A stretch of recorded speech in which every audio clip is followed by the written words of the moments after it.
But the most useful device for the identification and apprehension of bank robbers is still the human eye and the human mind. Roll film, please.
They call it the Rock, even if it is named for pelicans.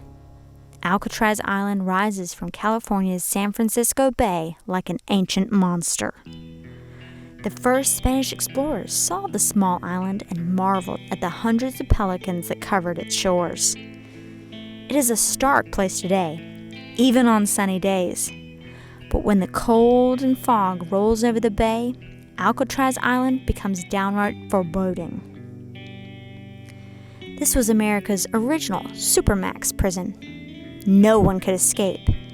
And it was about as far from the sunshine and peanut fields of the Wiregrass region of Alabama, Florida, and Georgia as you could get. And yet the two places are forever linked by a remarkable story.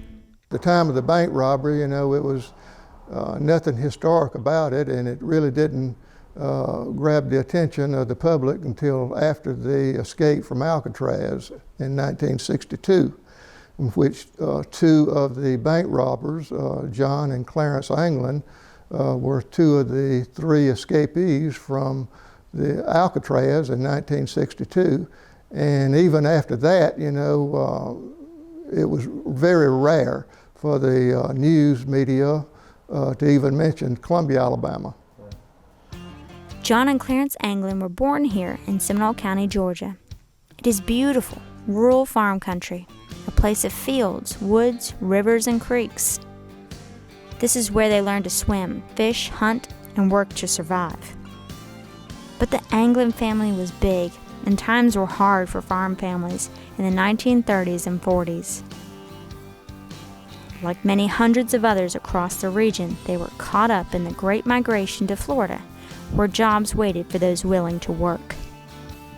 The family relocated from Georgia to Ruskin, Florida.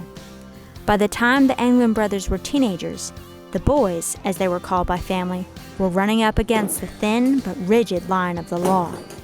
I went by there and introduced myself, and the guy says, "Oh, you're an Anglin?" And I said, "Yeah." And he said, "Well, it turned out he had moved up here from Ruskin." And he said, "Well, I knew those boys." He said, "They really weren't that bad." He said, "I used to go by and pick them up and take them to church in the mornings."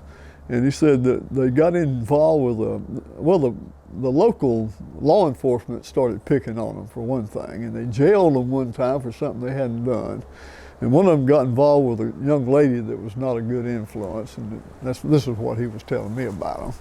But he said, he used to pick them up and take them to church every Sunday. He was a preacher, and he said they weren't all that bad. And of course, they never hurt anybody.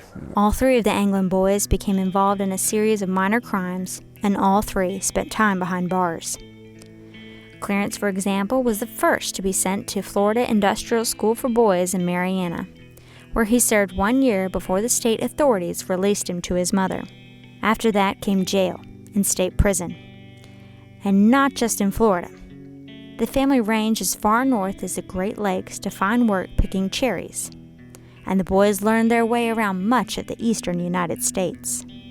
Their crimes were small: breaking and entering, theft, escape. They weren't particularly good at committing the crimes that got them sent to prison, but they were very good at escaping, and they got better with each attempt. By 1958, all three were no longer kids, and all three had long histories with the law. That's when they decided that something bigger was in store for them. That's when they decided to go to Columbia. Columbia, Alabama is a 2-century-old town just across the Chattahoochee River from the childhood territory of the Anglin boys in Seminole and early counties, Georgia. It was a prosperous small town with a drugstore, a grocery store, and a bank. It was the bank that brought the boys back home.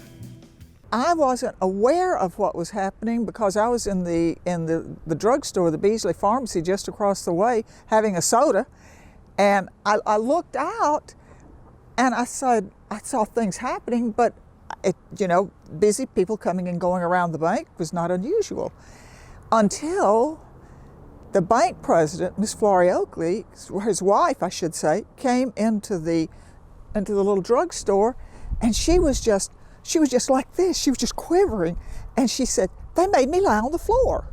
And I could not imagine Miss Florrie ever being on the floor because she was such a prim and proper lady. So it turns out that some guys had just robbed the bank. The bank targeted by the Anglin boys still stands in Columbia, Alabama. It is owned by the Columbia Historical Society, an organization determined to preserve not just the history of the robbery, but of an entire community. And we put this sign up that tells a little bit about the town, a little bit about the trail. And in this packet right here,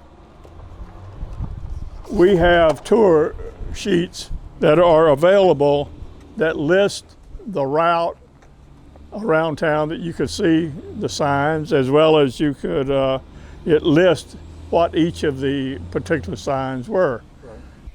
The boys showed patience and attention to detail in planning their crime. They were in the area for several days, watching people as they came and went and deciding on the best route of escape. They used to spend some summers in Columbia, so they were very familiar with the town. And they had a relative here, apparently, and when they were boys, they'd come over and spend time in Columbia. And a former mayor, James Green, used to go fishing with them, paddling around with them, swimming at the swimming hole and so forth. So they were familiar with the little town, and they probably heard rumors that the bank was full of money and had one policeman. So it kind of makes sense. Maybe that's why they selected Columbia. The three Anglin brothers struck on the morning of January 17, 1958. It was a Friday. According to old newspaper articles, it happened at 10 a.m. that morning, and the three Anglin brothers walked to the front door unmasked and not trying to hide their identity, and they proceeded to rob the Bank of Columbia. And luckily, there were no customers in the bank at that time. There were just three bank employees, the bank president and his wife, who was also the secretary, and they had the teller, who was Mr. C.L. Williams. Those three robbers and the three employees, that was the only people in the bank during the holdup. Family members of the bank president, Walter F. Oakley Jr., still remember how they first heard of the robbery.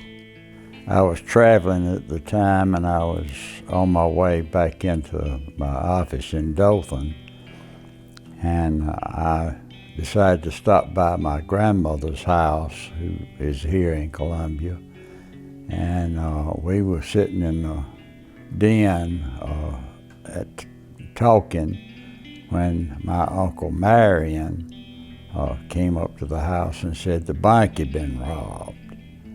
And my Uncle Walter was president of the bank at the time. And I did not go down to the bank because they had people in, police and FBI and all that in town, hunting who had robbed the bank. Historian David Hunter has spent years researching what happened inside the bank building that day. They tied up Mr. Oakley and forced him at gunpoint to stand in the corner, and the other two employees were made to lie down on the floor. And their lives were threatened, if they didn't cooperate. The original vault is still there, as is the outline of the counter where the Anglins pointed what appeared to be a huge gun directly into the teller's face. C.L. Williams was the cashier of the bank, and the FBI asked him about the gun that was held on him. And he says, I don't really know what size gun it was. All I can tell you is you could stick your fist down the barrel that far. And of course, there's no gun that big, not any handgun anyway. And he looked around and he saw these people coming in or were already in the bank. And he said they had a gun and it looked like it was a cannon. It was so big. And he stepped back in the vault with the money trays. The gun is thought to have been a toy, the boys apparently subscribing to the belief that they could not be charged with armed robbery if they did not use a real gun. They were more forceful with the bank president, Mr. Oakley. They had put a clothes hanger around his neck and was kind of choking him and making him go where they wanted him to go. The men got around $19,000, but missed another $4,000 that was stacked in a different part of the vault. As they rushed out to their getaway car, they were even helped by a local citizen who, in a show of Southern hospitality, held the door open for them. Well, my friend Jimmy Nix saw the bank robbers. He was working with his dad in his grocery store directly across the street, Nix's Grocery, and one of his tasks was to get their cash in a canvas bag and make deposits in the bank. So Jimmy walked across the street to the bank, and he told me several times that when he got there, he saw someone coming out the door, so he held the door open for him and stood back like a kid with good manners would do. And these three men came out and got in the car and drove away in a big hurry. And Jimmy realized later they were the bank robbers. And the next day, Jimmy was interviewed by some FBI agents and asked him about the men. He described them the best he could, which probably wasn't very good. And as a result of that, Jimmy had expressed to some of the other friends some fear that maybe he would be on a hit list because he was revealing the bank robbers' identity perhaps. Because he didn't know who they were, but he just said what they looked like. And we got some kicks out of that. Across the street, a young girl watched as the men made their getaway, and Mrs. Oakley came running out to spread the news. It turns out that her husband, who was president of the bank, Mr. Walter Oakley, she'd come across the street, and he didn't make it across the street. He fainted before he could get across the street from all of the excitement. And you know, it was just, everything was all of a sudden a buzz and cars and people running in and out, and the police showed up, or some law enforcement showed up and chased these guys, and as I understood, they chased them across the river toward Georgia. Mr. Redden and I were sitting at one of those soda fountain tables, and I don't know what time exactly it was, but it was in the morning. And we heard this clamor and noise and person hollering real loud. And we walked to the front of the drugstore, which was right across the street from the bank there. And, excuse me, we saw Mr. Oakley, Mr. Walter F. Oakley Jr., who was president of the bank, came out on the sidewalk. And when we got to the front of the drugstore and looked across, and opened the door, he was yelling, "We've been cleaned out, we've been cleaned out." And then he fainted on the sidewalk. Right here? Yeah, right there in front of the bank there. He fainted. And I would have too if the three guys with guns came in and robbed me. The boys fled east across the Chattahoochee River into Georgia, obviously following a carefully pre-planned route. It was a very exciting day. It was a scary day, but you know, why would anybody pick a little town like Columbia to rob their bank? You know, everybody was appalled that was happening. The Bank of Columbia robbery was over almost before anyone in town even realized that it had happened. I don't think anybody hardly saw the getaway car. You know, they were trying to get as many of the clues that they could come up with, and there just wasn't any to amount to anything other than the description that when Mr. Oakley came around and Mr. Williams and Ms. Oakley, when they came around and were able to talk, I think they gave a better description of them than anybody, of course. They were looking them face to face. But they came to Columbia from over at Sahatchee Creek and did the robbery, and then left and went back to Sahatchee, and went from there on back down to Bainbridge. And it was strange, the FBI, when they got to talking about where they'd been, and that one of the men with the FBI seemed to know something about the Anglins. The boys were captured in Ohio and returned to Alabama for trial. Convicted in a Dothan courthouse, they were sentenced to 10 years in federal prison. Their first stop was in Atlanta, where they ran into an inmate they had known while in Florida State Prison in Rayford. His name was Franklin Morris. He had an even longer rap sheet than the Anglin brothers, and his crimes were even more serious. Not only was Morris in prison for bank burglary, he had been arrested on drug-related charges multiple times. The discovery of escape plans soon led federal authorities to move the Anglin brothers from Atlanta to Leavenworth Prison in Kansas. They were involved in at least 2 escape plans there and soon found themselves in Alcatraz. The U.S. Penitentiary on Alcatraz Island was called the Rock for a reason. So far as anyone knew, no inmate had ever escaped from the prison. The water of San Francisco Bay was cold, the currents were treacherous, and it was a long way to shore. The brothers once again ran into Frank Morris at Alcatraz. It was not long before they decided to become the first to escape from the Rock.